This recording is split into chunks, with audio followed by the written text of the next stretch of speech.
खबरें लेकर हाजिर हूं मैं अशोक कुमार अंज। तो आइए चलते हैं खबरों की ओर। हो नहीं सकता, तुम बांटते हो समाज को, मुझे एतराज न हो, ऐसा हो नहीं। ये बात आपके सगील साहब, आपके इस पंक्ति पर चुनाव आयोग को अगर बोलना होगा, क्या बोलेगा मालूम है आपको? वो कहेगा, सुन तो लीजिए ना, कहेगा इरादे मेरे हमेशा साफ होते हैं और इसलिए कई लोग मेरे खिलाफ होते हैं। यही वो कहेगा, दूसरा कुछ नहीं कर सकता है। बोलिए। इस बार बड़का जुट्ठा पार्टी के इरादे कैसे हैं उसका अंदाजा इस तरह से हो रहा है कि आपको मौका मिलेगा तो बड़का जुट्ठा पार्टी तो हम नहीं बोले, बहरहाल उनके इरादे की पुख्तगी का इल्म यूं हो रहा है कि संविधान में शांत रहिए। हमारा जो वोट का अधिकार है सर, आजादी के पहले हमारे वोट के अधिकार चंद लोगों के हाथों में थे। आजादी के बाद से असल मामला एक एक आदमी का, चाहे वो गरीब तरीन आदमी हो, चाहे वो समाज के किसी भी वर्ग का हो, उसके वोट का अधिकार उसको दिया गया एडेंट फ्रेंचाइज को। और अगर उस वोट के खिलाफ कोई काम न्याय संगत नहीं हो रहा हो तो तकलीफें होंगी। आप ये कहिए, आपको कहना चाहिए कि एसआईआर हो, लेकिन उसका टाइम फ्रेम क्या है? इस टाइम फ्रेम में बिहार में आपने बहुत सारे अनाउंसमेंट किए हैं सरकार ने, उसके इंप्लीमेंटेशन की आपको कोई सपना नहीं आ रहा है। आप इंप्लीमेंटेशन अपने अहलकारों से एसआईआर के मामले में करवा रहे हैं, तो क्या यह मुमकिन है? यह मुमकिन नहीं है। जो काम कम से कम साल में चाहिए था, आपको मैं बताता हूं, जितने भी हमारे एमएलए साहबान दोस्त मित्र हैं, अपने अपने ब्लॉक में जाएं और अपने अपने ब्लॉक में देखेंगे कि इवन रेसिडेंशियल सर्टिफिकेट हजारों हजार की तादाद में उनके ब्लॉक में उसके रेसिडेंशियल सर्टिफिकेट नहीं बन रहे हैं। तो मैं ये बताना चाहता हूं, आपने जो समय दिया, कि आखिर क्या वजह थी कि इस शगुफे को इलेक्शन कमीशन ने लाया है। वो वजह पूरे बिहार को, पूरे मुल्क को इस बात इसकी समझ है।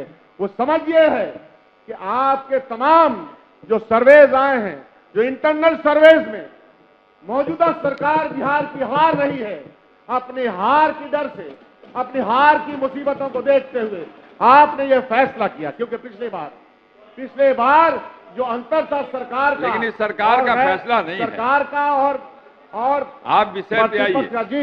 ये अंतर सिर्फ 12,000 का था।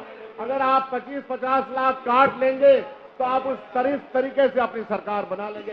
ये आसान सा काम, ये आसान सा फॉर्मूला समझ में आता है, लेकिन हम लोग याद रखिएगा कि यह जो हो रहा है इसको हम होने नहीं देंगे। हम ये बात आपके सामने कह रहे हैं, वतन की फिक्र कर नादां, वतन की फिक्र कर नादां, मुसीबत आने वाली है, तेरे बर्बादियों के मशवरे हैं आसमानों में। अंदाजा नहीं है आपको कि आप क्या कर रहे हैं, और आपको यह भी अंदाजा नहीं है कि विपक्ष क्या करेगा। हम अपने वोटों का अधिकार का, उसमें किसका वोट जा रहा है? वंचित समाज, जो कौन सबसे ज्यादा पलायन के लिए जाता है, कौन सबसे ज्यादा मजदूरी के लिए जाता है? दलित समाज हमारा करोड़ों की तादाद में, लाखों की तादाद में बाहर है, उसका वोटर लिस्ट में वोट का नाम काट दिया जाएगा। संक्षेप करिए। माइनॉरिटीज, अति पिछड़ा, इन तमाम के 50-50 लाख काट दीजिए और जीत जाइए। अगर यह कोशिश आपकी है, इसीलिए शगुफा, तो ये हम होने नहीं देंगे, ये याद रखिएगा। बहुत बहुत शुक्रिया, आपने समय दिया। श्री महबूब आलम, 2 मिनट में अपनी बात कहिए। महोदय, टू दी पॉइंट कहिए, टू दी पॉइंट। बहुत बहुत शुक्रिया महोदय, आपने मुझे बोलने का मौका दिया।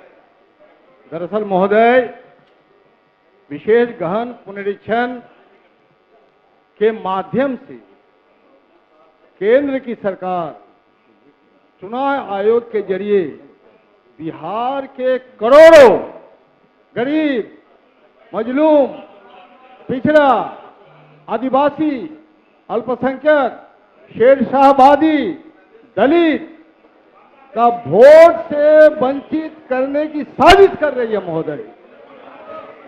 आप व्यवधान मत डालिए, शांत रहिए, महोदय की बात भी।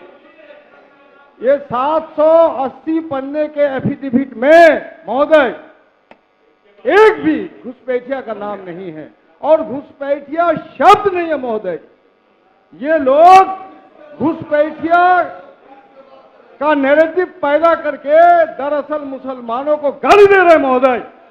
महोदय 2020 के चुनाव आयोग के सर्वेक्षण के तहत गुजरात, तेलंगाना और पश्चिम बंगाल में महोदय 2016 में एक भी घुसपैठिया नहीं है। 2017 में, अरे रुको यार, एक भी घुसपैठिया नहीं है। 2018 में सिर्फ 3 घुसपैठिया, बस 3, सिर्फ 3 विदेशी। 2019 में एक भी नहीं।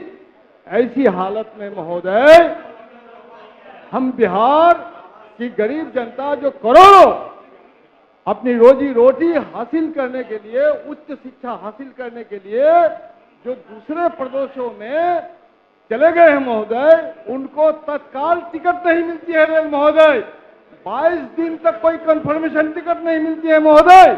वो करोड़ों लोग यहाँ आकर के अपने आवासीय सर्टिफिकेट कैसे बना सकते हैं? इनका अंचल जो भ्रष्टाचार का शिकार है महोदय, आपात मस्तक इनके पदाधिकारी जो भ्रष्ट है।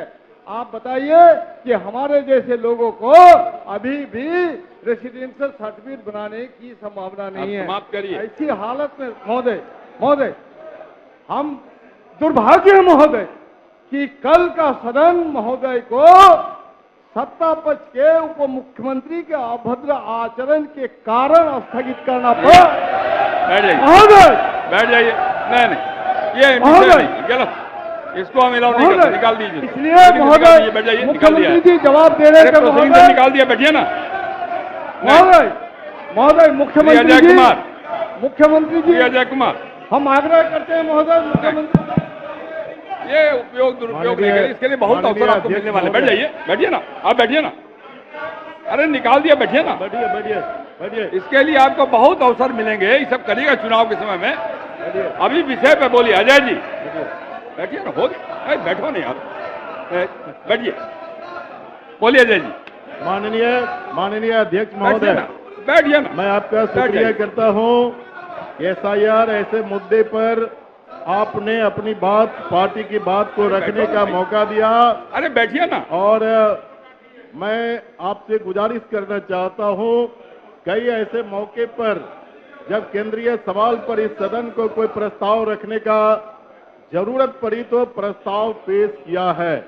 मैं चाहता हूं कि एसआईआर अविलंब वापस हो, वो रुके इसलिए क्योंकि आज जिस दौर में एसआईआर कराने की कोशिश की गई है, ये बिहार विधानसभा चुनाव से पहले, मैं साफ कहना चाहता हूं कि अभी तक जो बातें सामने आई है, इलेक्शन कमीशन का जो एक वर्डिक्ट आया है, लगभग 40 से 50 लाख लोगों का नाम जो फर्जी वोटर थे उनके काटे गए हैं।